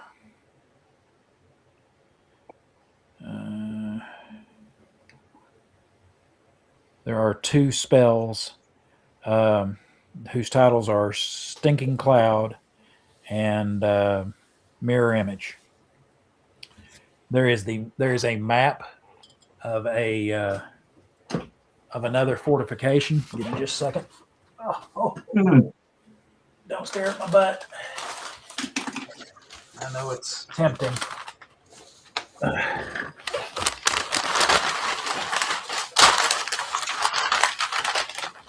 I don't know how much of that you can actually see. Oh, wow. Is that the Millennium Falcon? No, right? No, this is actually something I did when one of my home group, they found a deck of many things about 10 years ago, and one of them pulled the you get a keep and an 18 charisma, and Nice. that's the keep, and that's where they've been And this is the their 18th home charisma. base since then. So that is there. It's listed as the Great Eyrie. That's a cool map, man. Thank you. Yeah, it was really cool. I like that. Yeah. And yeah, it's just made out of a whole bunch of these sheets taped together. And let's see what else is in there. Where was the map of the Great Area? And there seems to be something that is mentioning the flask of Grack and how it having to do with the instructions on using it, and how what's the quickest way I can say this? You know how the ever full purse works, where if you take the last gold piece out of it, it doesn't work anymore. Yeah. This is kind of like that, only for water. Ooh. You got to leave a little bit of water in it, and it's a small. From the description, it seems like it's a small flask, but they use it and for some of the watering stuff that they do. But it mentions something about that, and it being downstairs in the vault downstairs near what's his name, Sogal's chambers. Did you see a downstairs? Did you see a trapdoor? I didn't see a trapdoor. I thought we searched pretty thoroughly. Something tells me we'll find it after the fire. Yeah. After the fire, there might be a secret door. Yes. I guess we have to wait for everything to burn. I suppose. Judging from the room the room I set on fire, I'm guessing is the bottom level of the keep. Is that correct? The ground floor, in other words. You were on the ground floor at the time. Yeah. We got in on the ground But floor. I mean, he's right though. There didn't seem to be any kind of a stairway or anything obvious like that. So Not anything obvious, but you guys didn't. We didn't really search. You kind of came in Just and kind of attacked the monsters and then set the place on fire. So yeah, that's true. yeah, might have been under the table. That'd be a good place to hide a secret door. Probably was in the table. Probably was Fire flammable. You know, whatever. Yeah. What's the flask made of? Does it say? It says that Wood. it is. Wood. Yeah, no. It's fine. It says that it Make is matchsticks. Just the whole yes, thing. made of- Matchsticks full of water. made of matchsticks that they glued just like this together. Macaroni art and matchsticks. No, did it anyone is. claim the scrolls yet? The magic scroll? Well, I've been looking through these Wizard was looking papers. at it. I didn't find any magic scrolls. I did find a spell book. A spell book. Oh, Yeah, it looks like the rest of this stuff was delivery schedules and a map of a keep. Is there directions to this keep, or do we have any idea where this keep is? If you look it over, it does. You hang a left. It gives you kind of something, kind of their ancient equivalent of coordinates, but having to do with the sun and the stars. But the best you can tell without studying it thoroughly is that it's probably somewhere in the Ringing Mountains beyond, like if you went back beyond your city and into the mountains beyond it that are off to the west of it, that it's somewhere in that range of mountains. Although that range of mountains does run pretty much north to south. It's kind of the western edge of the tablelands where all the 7 cities that you know about are located. So, but it was supposed to be like a mountaintop fortress. Is it likely, in my mind, that this flask is the treasure? It may be. It could be that. It could be the. Just the. We've also the got a counterfeit not ceramic pieces that you're seeing everywhere. a not insignificant amount of coins. Yeah, give me a, let's see, you're trying to figure something out, a wisdom check. Could it be an intelligence check? Well, I have intelligence being more memory based and figuring things out being wisdom when it comes to what you're. So my wisdom is 14. I rolled an 11. All right. So it very well could be, but from what you know of the way that the Veiled Alliance works, their whole mission is, they've got basically two basic missions. Survival is one. Having wizards in their, not wizards in general, but preservers, not defilers, and they're the people who are with who are like mind with them, helping them to survive, and two, resisting the Sorcerer Kings, trying to find a way, any way you can, to stick it to them. They're too powerful, really, to say, okay, we're going to overthrow them. Most of the time throughout history, they've been too powerful for that. But if you can make life harder on them, you can. So maybe this was a counterfeit coin area that they brought back coins to make it easier for the Alliance to have money to buy what they needed, and maybe inflate the value of, or deflate the value of the coins by having more of them in the system too. Economic disruption. Yes, by economic disruption that way. I mean, but yes, having a water source, even if it's not flowing a whole lot, even if you're only getting like a gallon a day out of it, having a reliable water source like that is could grow many crops with an item like exactly. this. And for a wizard, having kind of your own little garden is not such a bad thing to have, since you're pulling off of plant life for most of your spells. So, Solani is a preserver, correct? He is a wizard. Yes, he is a preserver. Yes. Yeah.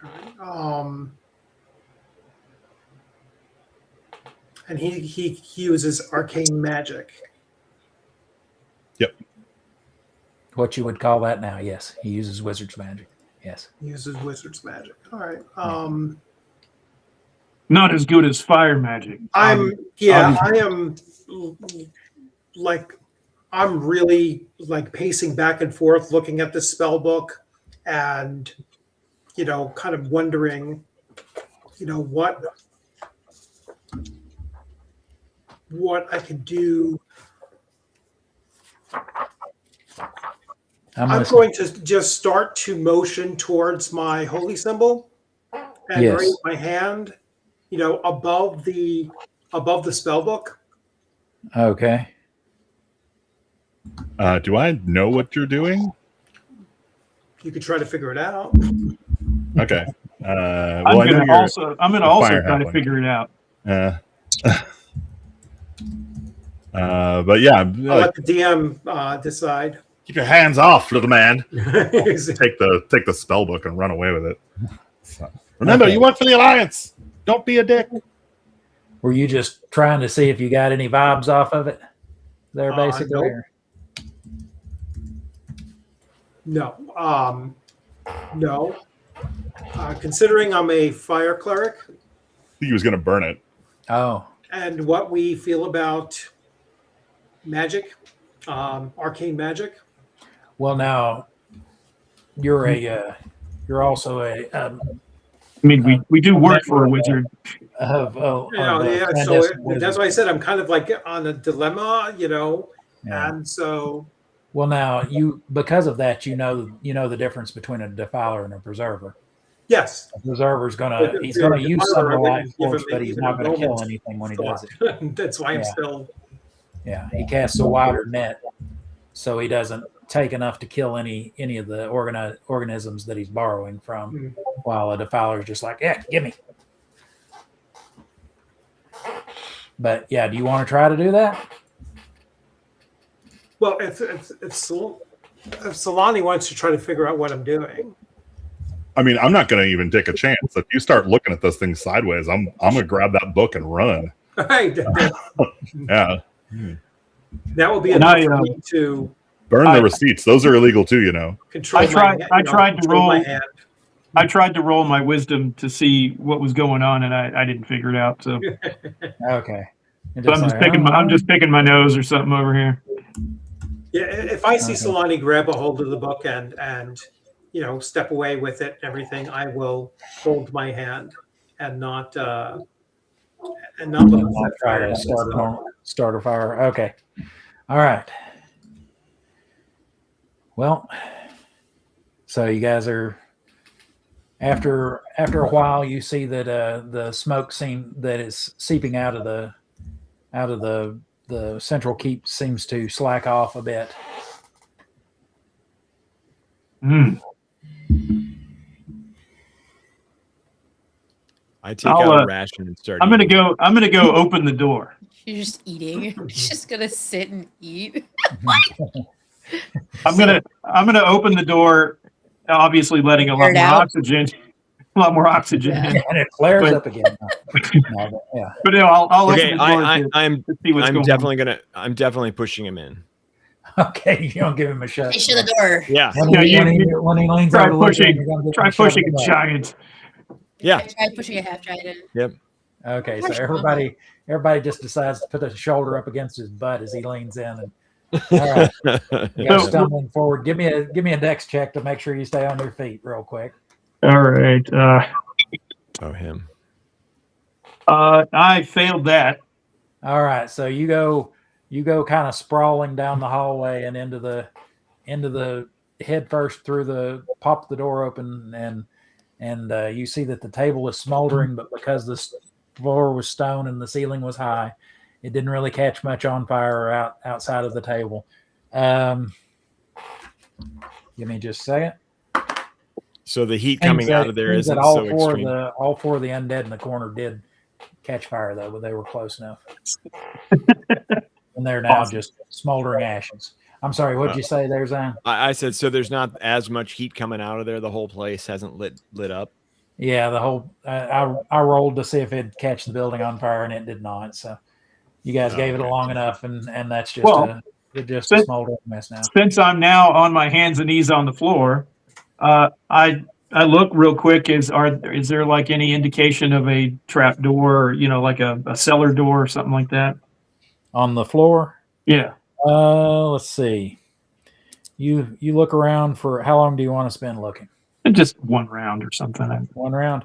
All right. I'll spend 1 minute. Give me a wisdom check. In this case, 1 minute, 1 round are the same thing. I got a 4. Got a 4. Okay. My wisdom is a 9. Let's see. You find what looks like along one wall. If you're facing away from the door that you came stumbling through, it's kind of over near, like about 5 feet away from the corner that the undead were in, which was over on the extreme right hand side. You Mhm. find what looks like the wall doesn't go all the way to the floor. There's just like a little 1/4-inch gap about 5 feet wide right there. So the wall doesn't go all the way down. It's Yeah, not. It's not horizontal on the floor like there's a gap. It's a. There's it's like you're looking right at the bottom of the floor. It's wall, little gap, little gap, little gap, wall. Huh. Well, I'll shove my spear in that little area and kind of jiggle it around. See what happens.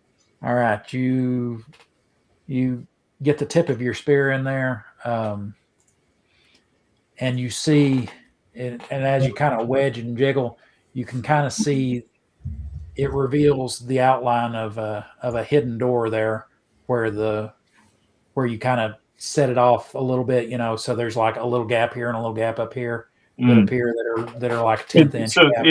does it look like a door that might be like on like a pivot or something, or is it like a sliding deal? How am I seeing?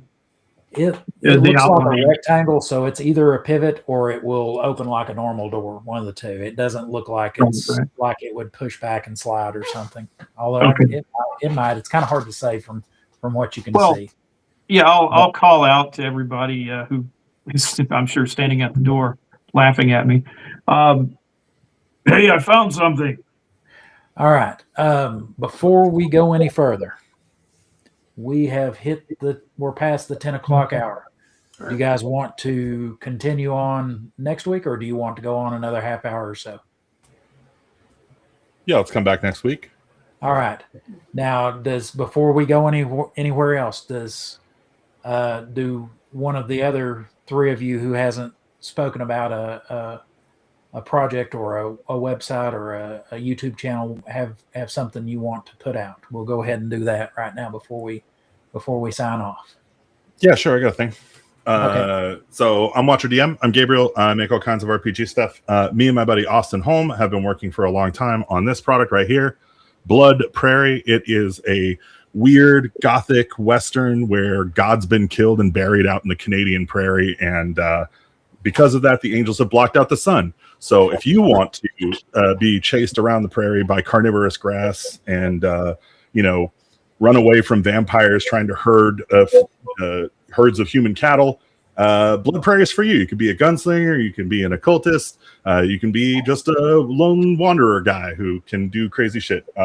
It's a really, really fun system. It only uses a D20, the whole thing. It uses wounds and injury tables if you're into that kind of stuff, and it's got an amazing magic system that everybody should try. Excellent. I'm interested. All right.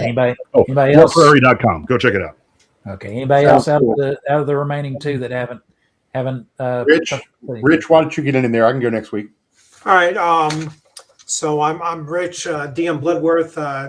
Unscripted and Unchained RPG review is my primary interaction with the hobby since 2016-ish, and over these last couple of years, I've been focusing a lot on game mastering in conventions. All right, I've been invited a number of times for special guests, whether it be organized play. I did organized play last year for Shadowdark. It was sponsored by Arcane Library at Rising Phoenix Game Convention in Milford, Massachusetts. That's a convention in April. This past June, I was at Central New York RPG Con, where I started running for the first time, running Hyperborea 3rd edition. All adventures that I run at conventions are my own creations, and I'm currently working on cleaning up and actually making it even better. The adventure that I ran for Hyperborea 3rd edition, it is an adaptation of Conan's Red Nails, and I just recently picked up as part of their big sales. I got the Monolith Red Nails set, which is an incredible set. I'm sending out many of those figures over to Troll Den Painting. If you're familiar with Stan's work, he's an incredible miniatures artist, and that will be running at ShireCon that's in Canaan, Connecticut, September 25th and 26th. And then later on next year, I'll be introducing another game to my repertoire of running at conventions. Probably be doing Teenage Mutant Ninja Turtles, the most recent printings of that, for looking for a younger audience, right? So this one's going to be opened up to 13 and above. So looking to have a lot of fun with that as well. All right. Nice. And Erudite, do you want to say anything before we go? Chris Miller, did you go? Well, I didn't. I've got a lot of things kind of that I'm working on right now. Unfortunately, I'm having some trouble at with the printers and everything, so I don't have my proof copies yet. So there's not like a solid product I could point out right now. I've got a there's the newest issue of Mad Scribe magazine that is finished, but I'm still waiting on it. And then later on next year, I'll be introducing another game to my repertoire of running at conventions. Probably be doing Teenage Mutant Ninja Turtles, the most recent printings of that, for looking for a younger audience, right? So this one's going to be opened up to 13 and above. So looking to have a lot of fun with that as well. All right. I'm working on a book called Sons of Heaven. That's actually finished as well, but I'm still waiting on the proof copies. That's a sci-fi space opera game that'll be out in the next couple of weeks. I'm working on a book for Rob Kuntz that's going to be The Adventures of Robilar. I started that this week, and it's going to take a few weeks before I even get that really going. So, a lot of good things coming up in the future. I think maybe by next game, the next game session, I might be able to actually point, like give you some links or something to hopefully some of the products, but we'll see. Now, do you have your back order or your backlog of Mad Scribe anywhere that people can? Yeah. So if you go to Drive Through RPG, you can buy them anywhere books are sold. So, if you go online at Barnes and Noble or Amazon or Walmart, Target, Drive Through is a good place. Say I send people, most of the time, but they do give me a little bit better royalty on that one. So. But yeah, you can. This is the 15th issue of Mad Scribe, so it's a quarterly magazine. It's been around for like 5 years, and I've got all those back issues available anywhere you go. So you can get them in PDF or print. They tend to be, depending on premium or standard, or whether you get. Soft cover or PDF, it's going to be somewhere between $10.99 and say $19.99 for an issue. Okay. Cool. And I'm Erudite DM, and last year I started writing content, some A5 zines. You can find my stuff on Drive-Through. Like a lot of creators, I have 4 or 5 other products that are about 60% done and seem to just keep spinning in circles and never get finished. But on my channel, probably the best thing we do on my channel, other than talking a lot about Shadowdark and sometimes other systems, occasionally some Kickstarter friends showing off what they got coming out, including Watch Your DM from time to time. And Bunny and Zane have been on my channel as well. So is Chris Moneymaker.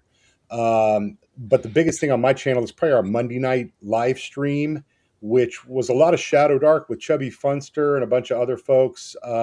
That game morphed 12 weeks ago into Hyperborea 3E. And boy, I never knew what a community there was just waiting and drooling for some Hyperborea content. But I really love that system. So we're having a lot of fun with that. It's on this channel, 8 p.m. Eastern time on Monday night. So come watch us, pour yourself a cocktail or, smoke something or, I don't care. You could probably even dip if you want to, if that's a thing. whatever you do in your home. That's still a thing. Yeah, I haven't heard that. There was a discussion in the chat about cheesecake, so make a cheesecake. It started getting weird in chat, dude, and like after this, I'm immediately going to go like just devastate some desserts. It's happening. I know. Everyone was talking about cheesecakes and stuff. Savages. I got a little Sorry. distracted watching the cheesecake stuff in the chat. Those were my friends. I'm so sorry. No, it's worth it, dude. Actually, Chris, when you said dip, I was thinking of chewing tobacco, but yeah, you could do that too. I don't know. Yeah. We did that in Texas in high school and junior high when you got carded somewhere back in the old days when you were 14 and you got carded and you couldn't buy booze. You go get a dip in Copenhagen and send you sailing for a couple hours. Yeah.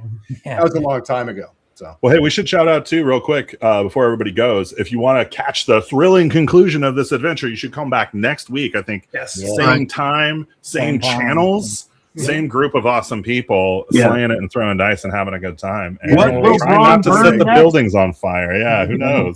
By then, we all have now got through kind of the awkward phase, and we'll go nice and smooth tomorrow. And thanks to Chris Moneymaker for organizing this. Yes. Do check out his DarkCon. He's got a Kickstarter for the tickets. It's going to be in the show notes here. Go check out the link. We're trying to get enough people built up. They need GMs, DMs, right, Chris? Right, yes, Moneymaker? I need that as check it out. That's going to be in late October in Knoxville, Tennessee at the Hilton. And trying to make a new con all dedicated to in-person Dark Sun play. And which is really interesting because this idea was out there months ago, long before WotC decided to announce that. Hey, got a surprise with that. So yeah. And as far as I know, Chubby Funster will be there with his parallel game built on You know, Yeah, as great. an homage Yeah, he's to actually- Dark Sun called Shadow Sun. Yeah. He's actually giving away 100 free copies of his 130-page quick start rules that come. Nice. with Oh, wow. the That's a lot. God, that Yeah, guy. I know. I was like, man, you are. He is you so are- right all the time. I wish he would just shut the hell up. No, he's awesome, dude. Chubby's amazing. Seriously, Yeah. if you don't know, go watch his video, like takedowns of like his in-depth analysis. It's insane, man. I wish I had a brain like that. Yeah, Incredible. he's a cool guy. I've only talked to him a few times, but he's local to me. And thank you for having a convention in Tennessee. I'm always Yeah. getting invited to something out in Minnesota or Wisconsin, and I'm like, Yeah. man, it's an 18-hour drive for me. I can't, Yeah. No, Watcher's over in Us too. Vancouver. So Yeah, you should come up to Canada sometime. We got the really Yeah. cool cons up Yeah. here. Yeah. I think as far as the U.S., because I'm at the confluence of 75 and 40, I'm 12 hours or less from most places on the eastern half of the U.S. and I think there's a Bucky's on the way to you, so that's even Yeah, better. there's actually two in the greater Oh my Knoxville area. gosh. Yeah. There's 2 Bucky's in the greater Knoxville area. So Mm. yeah, Fantastic bathrooms. one other thing is if you fly, this is in the Airport Hilton, so you pick up your luggage and it's less than 80 yards under a covered walkway to check into the hotel. Nice. That's convenient. It Yeah, sounds like the hotel is actually at the gate. yeah. Like you Yeah, get off I've the got plane to- and you're, in your room. Chris Miller, we got to get you some cans that are this size for your character, so they fit for your character. Yeah. The what? Oh yeah. Looks like a half gallon holding a normal can. With this, Like Andre the Giant, he's Yeah. always talking about like drinking he had a like beer. 32 beers or something Yeah. in one sitting, but that's because they're like this tiny to him, I met Andre the Giant when I was around 10 or 11 years old. Oh wow. And it was obviously at a wrestling thing Yeah. at the Nassau Coliseum on Long Island. Wow. He put his hand on the top of my head and his fingers wrapped around my jaw and touched. Wow. It was like he literally palmed my entire head like it was an apple. I saw him wrestling. Incredibly sized man. That sounds scary. I saw him wrestle at the Omni in Atlanta back in the late 70s, early 80s, but it was obviously at a distance. Yeah. Never got to meet the guy. It would have been cool. Peter Mayhew, though, I got to work with him one time for a whole week, and then he's the same way. His hands are so large, it's like bigger than the size of your head. It's just crazy. It's incredible. Yeah, it took me a second, and then I was like, "Oh yeah, Chewbacca." Yeah. Moneymaker, you have anything you want to close this out on, and we'll let everybody get and save up for next week? I guess other than like Watcher was saying, come back next week, same time, same channel, and we'll try to get this closed out. And it's not just going to all be just exploration. Things are going to break open here in a minute. Lots of fun. I'm sure. Hey, thanks everybody for watching. Yeah, thanks everybody. Thanks Thank you. Moneymaker Yep. for running it. Nice meeting everybody. I Yeah. think I've Yeah. only Yeah. spoken previously with Chris and Mike before, but everyone else, pleasure meeting you. A lot of fun, and can't wait till next week. Yeah, thank you all for the help, and thank all the viewers for coming. I'm going to get some cheesecake. All right, we'll see y'all next week. Right. Bye, You know everybody. what they say about big hands. Bye. Bye. Huge gloves.